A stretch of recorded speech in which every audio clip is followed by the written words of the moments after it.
നമ്മളെ സ്ഥലത്തിനോട് ഏകദേശം എത്താറായിട്ടുണ്ട്. 10-12 കിലോമീറ്ററോടെ ഉള്ളൂ. ഇവിടെ റെയിൽവേ ക്രോസ് കാര്യങ്ങളൊക്കെ ഉണ്ട്.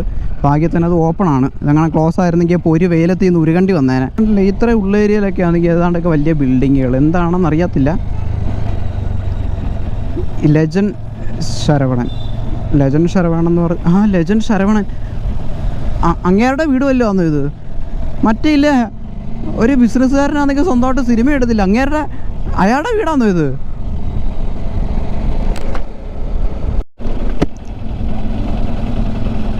പൈസ നിങ്ങൾക്കറിയായിരിക്കും. ലെജൻഡ് ശരവണൻ എന്നറിയത്തില്ലെങ്കിൽ ജസ്റ്റ് നീ ഗൂഗിൾ ചെയ്ത് നോക്കുക. ഒരു ബിസിനസ്സുകാരനാണ്. പുള്ളിക്കാരനാണെങ്കിൽ അഭിനയിക്കണമെന്നുള്ള മോഹം കൊണ്ട് സ്വന്തമായിട്ട് കാശിറക്കി ഒരു പടം പിടിച്ച് അതിനകത്ത് തന്നെ അഭിനയിക്കുകയും ചെയ്യും നായകനായിട്ട്. അപ്പോൾ അയാളുടെ വീടാണെന്നാണ് എനിക്ക് തോന്നുന്നത്. ഈ രണ്ട് സൈഡിലെയും മണ്ണ് കാണുമ്പോൾ നിങ്ങൾക്ക് എന്തെങ്കിലും ഒരു ഐഡിയ തോന്നുന്നുണ്ടോ? നിങ്ങൾക്കൊരു ഐഡിയ തോന്നുന്നുണ്ടോ നമ്മളിപ്പോൾ എങ്ങോട്ടാണ് പോകുന്നത് എന്ന്? റോഡിൻ്റെ രണ്ട് സൈഡിലെയും മണ്ണിൻ്റെ കളർ കണ്ടോ? അങ്ങോട്ടൊക്കെ നോക്കിയേ, എന്തോ ഒരു വ്യത്യാസം പോലൊക്കെ തോന്നുന്നുണ്ടോ? സ്ഥലം മനസ്സിലായവർ ഇപ്പം തന്നെ കമൻറ്റ് ചെയ്യുക ഏതാണ് ആ സ്ഥലമെന്ന്. മനസ്സിലാവാത്തവർ അവസാനം വരെ കാണുക, നിങ്ങൾക്ക് ഞാൻ മനസ്സിലാക്കി തരാം. അപ്പോൾ നമ്മളങ്ങനെ അവിടെ സ്ഥലത്തേക്ക് എത്താറായിരിക്കുകയാണ്.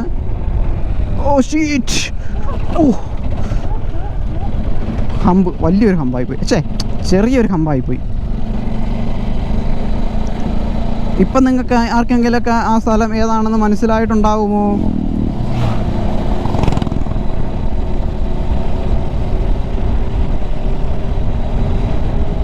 ഗൂഗിൾ മാപ്പൊക്കെ ചുമന്നിരിക്കുന്നല്ലേ കർത്താവേ. നമുക്കിനി കുറച്ചുകൂടെ മുന്നോട്ട് പോയിട്ട് നമുക്ക് കാണാം. ഹലോ ഗൈസ്, ഞാനങ്ങനെ വണ്ടി ഓടിച്ച് ഞാൻ അങ്ങനെ മരുഭൂമിയിലെത്തിയിരിക്കുകയാണ്. മരുഭൂമി, നിങ്ങൾ മരുഭൂമി കണ്ടിട്ടുണ്ടോ? മരുഭൂമി എൻ്റെ ജീവിതത്തിൽ എനിക്കിത് ആദ്യത്തെ അനുഭവമാണ്. ഇതിന് മുന്നേ ഞാൻ മരുഭൂമി എന്ന് പറയുന്ന സാധനം കണ്ടിട്ടില്ല. നല്ല പൊരി വെയിലാണ്. ഈ ഒരു പൊരി വെയിലത്ത് ഇവിടെ വന്ന് ഈ പഴുത്ത മണലിൻ്റെ മുകളിൽ കയറാൻ എനിക്ക് നല്ല അസല് ഭ്രാന്താണ്. യാത്രയോടുള്ള ഭ്രാന്ത് എന്നൊക്കെ പറയില്ല, അതൊക്കെ ഇതാണ്. ഈ ഒരു സമയം ഏകദേശം 12 മണിയോ ആയിട്ടുണ്ട്. നല്ല നട്ടുച്ചയ്ക്ക് സൂര്യൻ. ഈ നട്ടുച്ചയ്ക്ക് സൂര്യൻ നിൽക്കുന്ന ഈ ഒരു സമയത്ത് തന്നെ ഈ ഒരു സ്ഥലത്ത് വന്ന് നിൽക്കാൻ എനിക്ക് നല്ല അസല് ഭ്രാന്താണ്. ഇതിൻ്റെ ഒരു ഫീലുണ്ടല്ലോ എൻ്റെ മോനെ, ഒരു രക്ഷയില്ല. സാധാരണ മരുഭൂമിയിൽ ഇങ്ങനെ മരങ്ങളൊന്നും കാണത്തില്ല, പക്ഷേ ഇവിടെ ഒരുപാട് മരങ്ങളുണ്ട്. മരങ്ങളല്ല, ചെറിയ ചെറിയ ചെടികളാണ്. എന്ത് ചെടിയാണെന്ന് ചോദിച്ചു കഴിഞ്ഞാൽ എനിക്കറിയാൻ പറ്റത്തില്ല. ഞാൻ ആദ്യമായിട്ട് കാണുന്ന അവിടെ ഒരു ചെടിയുണ്ടോ, അതിൻ്റെ ഇല നോക്കി, നല്ല വെളുത്ത കളറിലല്ല,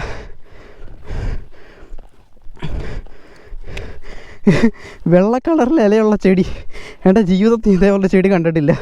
ഇതെന്ത്, അടുത്ത് പോയി നോക്കട്ടെ എന്താണ് വെള്ള കളറിൻ്റെ ഇതൊന്ന്. താക്കോലൊക്കെ ഇവിടെയൊക്കെ കളഞ്ഞു പോയി കഴിഞ്ഞ് കിട്ടാൻ പാടായി. ആതിരപ്പള്ളി വെള്ളത്തിടത്തിൽ പോയപ്പോൾ എൻ്റെ താക്കോലെന്ന് പോയതാണ്. പിന്നെ അത് കണ്ടുപിടിക്കാൻ ഞാൻ പെട്ട പാട് എനിക്കറിയത്തുള്ളൂ. സൂക്ഷിച്ചൊക്കെ നടക്കണം. ഇവിടെ കുപ്പിച്ചിലൊക്കെ ഉണ്ട്, ഒരുപാട് കുപ്പിയൊക്കെ പൊട്ടിക്കിടക്കുന്നുണ്ട് ഇവിടെ. ഒരുപാട് കുപ്പിയൊക്കെ ഈ ഭാഗത്ത് പൊട്ടിക്കിടക്കുന്നുണ്ട്. വെള്ള കളറിലെ ഇലകളുള്ളൊരു ചെടി ഞാൻ ആദ്യമായിട്ടാണ് കാണുന്നത്.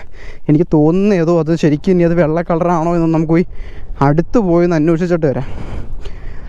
സാധാരണ മരുഭൂമിയിൽ ഇങ്ങനെ മരങ്ങളൊന്നും കാണത്തില്ല, ഇടയ്ക്ക് വല്ല ചെറിയ ചെറിയ കള്ളിമുള്ളി ചെടികളൊക്കെ കാണത്തുള്ളൂ. പക്ഷേ ഇവിടെ ഒരുപാട് ചെടികളുണ്ട്, ഞാൻ പറഞ്ഞല്ലോ. പക്ഷേ അതൊട്ടും ഈ ഒരു സ്ഥലത്തിൻ്റെ ഭംഗി ഒട്ടും അത് കുറയ്ക്കുന്നില്ല എന്നുള്ളത് തന്നെയാണ് ഏറ്റവും വലിയൊരു സത്യം.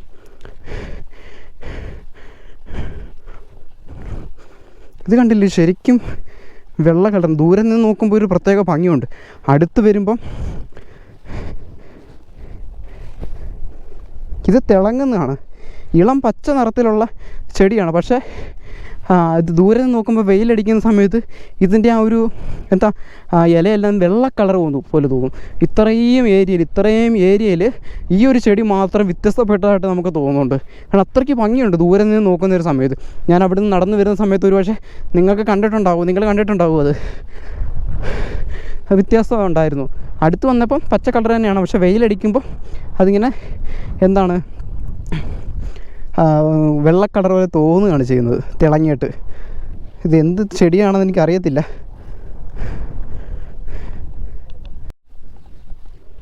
നിങ്ങൾക്കറിയാവോ ഏകദേശം 12,000 ഏക്കറുണ്ട് ഈ ഒരു സ്ഥലം. 12,000 ഏക്കർ. ഈ ഒരു 12,000 ഏക്കറിലാണ് ഈ ഒരു സ്ഥലം നിൽക്കുന്നത്. മനസ്സിലായോ? അപ്പോൾ ഇട്ടാപ്പെട്ട സ്ഥലമൊന്നുമല്ല. 12,000 ഏക്കർ എന്ന് പറയുമ്പോൾ അത് എന്തോരം വരും എന്ന് നിങ്ങളൊന്ന് ചിന്തിച്ച് നോക്കണം. അവിടെ നിന്നാണെങ്കിൽ ഒരു കൂട്ടം ടീംസ്, ഒരു ഫാമിലീസ് അവിടെ നിന്ന് നടന്നു വരുന്നുണ്ട് കേട്ടോ. അപ്പം അവരകത്തം കണ്ട് സ്ഥലം കാണാൻ പോയിട്ട് വന്നായിരിക്കും, അമ്പലത്തിലും കണ്ടൊക്കെ വന്നിട്ടേ.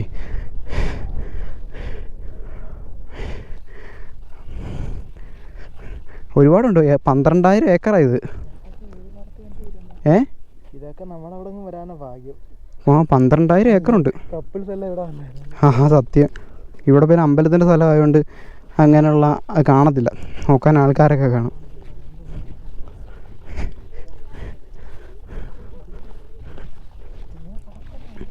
$12,000 ഏക്കറുണ്ടോ?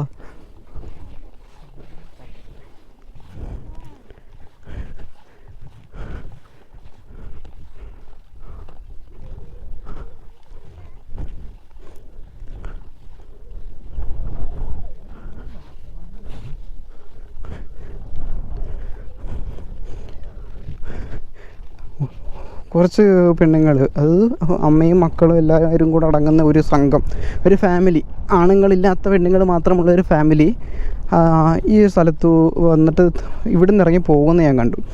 അപ്പം അവിടെ എന്താണ് ഉള്ളത് എന്ന് നമുക്കൊന്ന് അറിയണമല്ലോ. അവർ ഇത്ര കഷ്ടപ്പെട്ട് ഈ ഒരു വെയിലത്ത് ഇതിൻ്റെ ഇടയ്ക്കൂടെ ഒക്കെ താഴോട്ടിറങ്ങി പോകണമെന്നുണ്ടെങ്കിൽ എന്തിനായിരിക്കും അവർ വന്നത് എന്ന് അറിയാൻ വെറുതെ ഒരു മോഹം.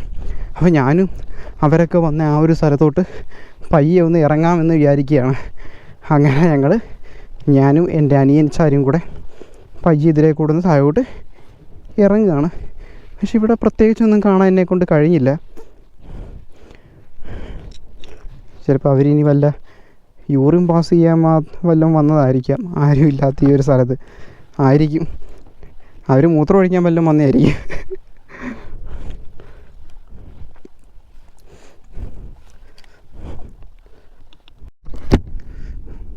നോക്ക് ഗൈസ്, 4 വശവും മണലാരണ്യമാണ്. മണലാരണ്യമാണെങ്കിൽ പോലും നമുക്ക് കണ്ട എന്താ പറയുക, ചെറിയ ചെറിയ ചെടികൾ അവിടെ ഇവിടെയൊക്കെ ഉണ്ട്. അതൊരു പോരായ്മയായിട്ട് തോന്നുന്നില്ല, പക്ഷെ കുറച്ച് പോരായ്മയാണ്. ഇത്രയും ചെടികളൊക്കെ വേണ്ടായിരുന്നു. ഇത് കണ്ടില്ലേ, വളരെ വെറൈറ്റി ആയിട്ടുള്ളൊരു ചെടിയാണ് ഇത് കണ്ടില്ലേ. എന്തോ തെങ്ങിൻ്റെ ഇനത്തിലുള്ള ഏതാണ്ട് സാധനമാണെന്ന് എനിക്ക് തോന്നുന്നത്. എനിക്ക് വളരെ ഇഷ്ടപ്പെട്ടു ഈ സ്ഥലം എന്ന് പറയുന്നത്. കാരണം നമ്മൾ എന്താ പറയുക, മരുഭൂമി ഇതുവരെ ഞാൻ കണ്ടിട്ടില്ല. ഞാൻ വരുന്ന വഴിക്ക് ഞാൻ പറഞ്ഞിട്ടുള്ളൂ, എനിക്ക് ഇതുവരെ മരുഭൂമി കാണാനുള്ള ഭാഗ്യം എനിക്ക് ഇതുവരെ എനിക്ക് ഉണ്ടായിട്ടില്ല. പക്ഷേ നമ്മൾ കാണും, നമ്മൾ ലഡാക്ക് ട്രിപ്പ് അടിക്കുന്നുണ്ട്, അപ്പോൾ നമ്മൾ കാണും. അപ്പോൾ ആ ഒരു സമയത്ത് ചെറിയ സമയം കുറച്ച് ലാഗ് അടിക്കും, മനസ്സിലായില്ലേ, കുറച്ച് താമസം എടുക്കും ആ ഒരു ലഡാക്ക് ട്രിപ്പ് അടിക്കുന്ന ആ ഒരു സമയത്ത് മരുഭൂമി കാണാൻ വേണ്ടി. പക്ഷേ നമ്മുടെ നാടിനോട് ചേർന്ന് തമിഴ്നാട്ടിൽ തന്നെ തേരിക്കാട് എന്ന് പറയും. തേരിക്കാട് എന്ന് പറയുന്ന ഈ ഒരു സ്ഥലത്ത് ഗൂഗിൾ മാപ്പിനകത്ത് ജസ്റ്റ് തേരിക്കാട് എന്നടിച്ചു കൊടുക്കുമ്പോൾ തന്നെ നമുക്ക് ലൊക്കേഷൻ കിട്ടുന്നുണ്ട്, കറക്റ്റ് ലൊക്കേഷൻ തന്നെ കിട്ടുന്നുണ്ട്. ഈ ഒരു സ്ഥലത്ത് ഇത്രയും മനോഹരമായ മരുഭൂമിക്ക് തുല്യമായ ഒരു സ്ഥലം നമ്മുടെ കൺമുന്നിൽ കാണുമ്പോൾ നമ്മൾ എങ്ങനെ അത് വേണ്ട എന്ന് വെക്കും, അത് കാണണ്ട എന്ന് നമ്മൾക്ക് എങ്ങനെ കരുതും നമ്മൾ കാണണ്ടെന്ന്. അതുകൊണ്ടാണ് ഞാൻ ഓടിപ്പടച്ച് വന്നത്. ഒരു മരുഭൂമി എങ്ങനെ ഇരിക്കും എന്നുള്ളതിൻ്റെ ഒരു മിനിയേച്ചർ വെർഷൻ എന്ന് വേണമെങ്കിൽ നമുക്കിതിനെ പറയാൻ പറ്റും. എനിക്ക് ഭയങ്കരമായിട്ട് ഇഷ്ടപ്പെട്ടു ഈ ഒരു സ്ഥലം. അതിമനോഹരം എന്ന് പറഞ്ഞാൽ പോരാ, അതിമനോഹരം. ഇത് എന്തിൻ്റെ ഒരു പനയുടെ വർഗ്ഗത്തിൽപ്പെട്ട ഏതാണ്ടൊരു മരമാണെന്ന് എനിക്ക് തോന്നുന്നത്. താഴെ തൊട്ട് മേളി വരെ ഇലയുണ്ട്.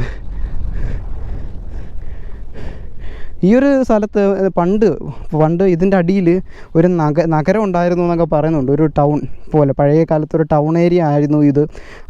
ഇത് ഈ മണ്ണിൻ്റെ അടിയിലായിപ്പോയി എന്നൊക്കെ പറയുന്നുണ്ട്, ഹിസ്റ്ററി അങ്ങനെയൊക്കെ പറയുന്നുണ്ട്. പക്ഷേ അത് എത്രത്തോളം സത്യമാണ് ഇതേവരെ കണ്ടുപിടിക്കപ്പെട്ടിട്ടൊന്നുമില്ല.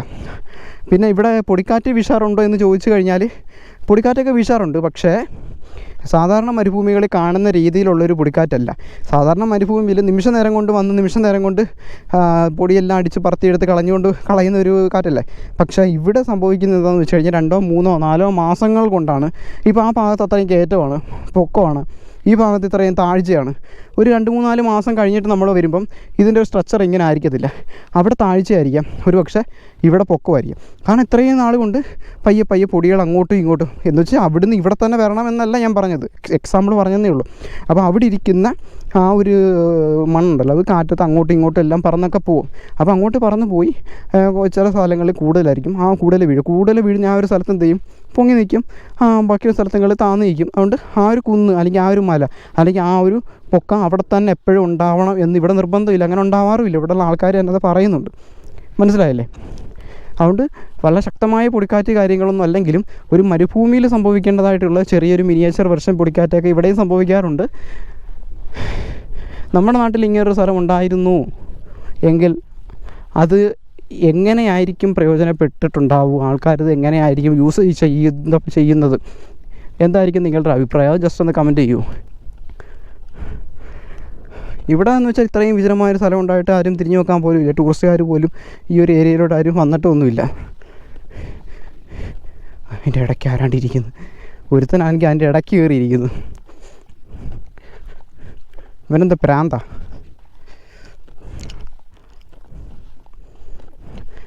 തണൽ തപ്പി കയറി പോയിരിക്കുകയെന്ന് തോന്നുന്നു അതിൻ്റെ ഇടയ്ക്ക്.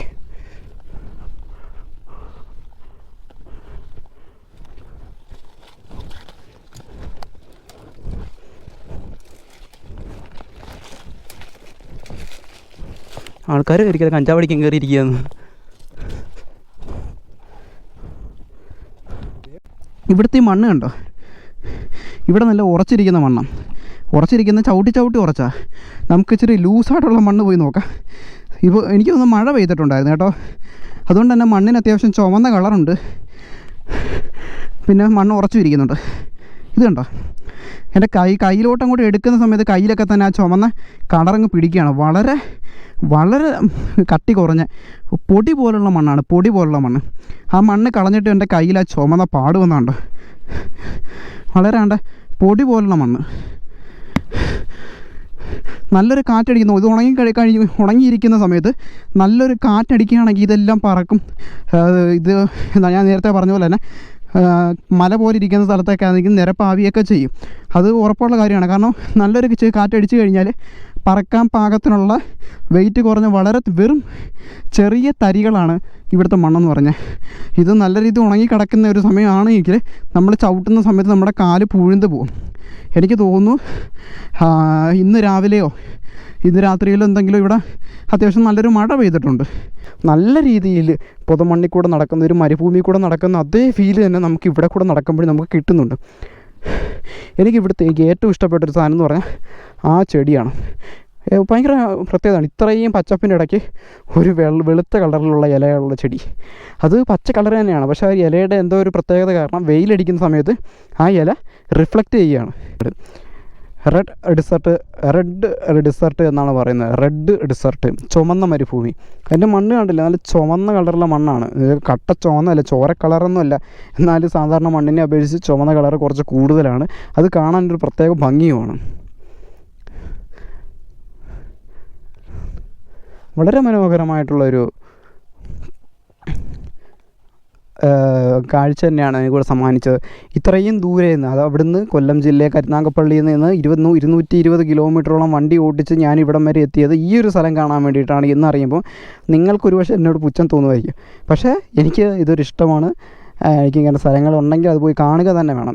ഇത് കാണാനൊന്നുമില്ല, വളരെ നിസ്സാരപ്പെട്ട സ്ഥലമാണ്, വലിയ കുറച്ച് മണ്ണ് മാത്രം അവിടെ കിടപ്പുണ്ട് എന്ന് വിചാരിച്ച് ഇത് കാണാൻ ഞാൻ ഇറങ്ങി തിരിച്ചിട്ടില്ലെങ്കിൽ എനിക്കിത് കാണാൻ പറ്റത്തില്ല. ഞാൻ എന്ത് നേടി എന്ന് ചോദിച്ചു കഴിഞ്ഞാൽ എൻ്റെ മനസ്സിന് കുറച്ച് സന്തോഷം കിട്ടി. എനിക്ക് സന്തോഷമുള്ളൊരു കാര്യം ചെയ്തപ്പോൾ എനിക്ക് എൻ്റെ മനസ്സിന് കുറച്ച് സന്തോഷം കിട്ടി. മനസ്സിലായി? ഏകദേശം 12,000 കിലോമീറ്ററാണെന്ന് ഞാൻ ആദ്യമേ പറഞ്ഞിട്ടുണ്ട്. ദയവ് ചെയ്ത് നിങ്ങൾ വന്ന വഴി നോക്കി വെക്കുക, ഇല്ലെങ്കിൽ ഞങ്ങളെപ്പോലെ കിടന്ന് വട്ടം ചുറ്റേണ്ടി വരും. ഗൂഗിൾ മാപ്പൊക്കെ ഓണാക്കി അമ്പലത്തിൻ്റെ അടുത്തുള്ള വഴിയൊക്കെ നോക്കി വെക്കേണ്ട അവസ്ഥയാണ്. കാരണം നമ്മൾ ഫ്രണ്ടിൽ കണ്ട വഴി കൂടെയൊക്കെ അങ്ങ് ഇറങ്ങി കുറേ അങ്ങ് പോയി. അപ്പോൾ ഇതിലേ കൂടെയൊക്കെയാണ് എന്നൊരു പിടിയും കിട്ടിയില്ല. കുറേ കറങ്ങി തിരിഞ്ഞൊക്കെ അവസാനം ഒരു ധാരണ കിട്ടി ഇവിടെ ഇതിലേ കൂടെ ആയിരിക്കുമെന്ന്. കാരണം വന്നപ്പോൾ ഉള്ള ഒരു വെള്ളച്ചെടിയൊക്കെ കണ്ടു. പക്ഷേ ആ ഒരു ചെടി മാത്രമല്ല വെള്ള ഇലയായിട്ടുള്ളത്, വേറെയും കുറേ ഉണ്ട്. അതുകൊണ്ട് നമുക്ക് തോന്നിയ വഴി കൂടെയൊക്കെ കയറി ഇറങ്ങി നടക്കരുത്. നേരെ മുന്നോട്ട് തന്നെ നടക്കുക, ഇടതും വലതും ഒന്നും കയറി പോവരുത്. വന്ന വഴിയിൽ എന്തെങ്കിലുമൊക്കെ അടയാളം വെച്ചിട്ട് വേണം മുന്നോട്ടിറങ്ങി പോകാനായിട്ട്. കണ്ടില്ലേ, മുന്നോട്ട് നോക്കുമ്പോൾ ഇനിയും കിടക്കുകയാണ്, പക്ഷെ അങ്ങോട്ടല്ല ഇങ്ങോട്ടാണ് ആണെന്നാണ് എനിക്ക് തോന്നുന്നത്. ഇതിൻ്റെ മേളിൽ കയറി താഴോട്ട് നോക്കുമ്പോഴേ നമുക്കറിയാൻ പറ്റത്തുള്ളൂ ഇങ്ങോട്ടാണെന്നാണ് നമുക്കൊരു പൂർണ്ണമായിട്ടുള്ള ഉറപ്പ്. നമ്മൾ കുറേ കിടന്ന് അങ്ങ് അവിടെ മൊത്തം കിടന്ന് കറങ്ങി എങ്ങോട്ടാണെന്നുള്ളതിൻ്റെ.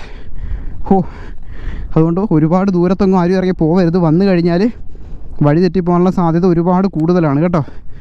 ഇത് തന്നെ സ്ഥലം ഉണ്ടാകുക. എല്ലാവരും ഒരുപാട് ദൂരത്തൊന്നും പോവാതെ ഈ ഒരു അടുത്ത പ്രദേശത്തും കാര്യങ്ങളിലൊക്കെ നിന്നിട്ട് ഈ സ്ഥലങ്ങളൊക്കെ കണ്ട് ആസ്വദിക്കുക, മടങ്ങി പോവുക. ഓക്കെ, കാരണം അങ്ങോട്ടൊക്കെ കിടക്കുകയാണ്, ഒരുപാടുണ്ട്.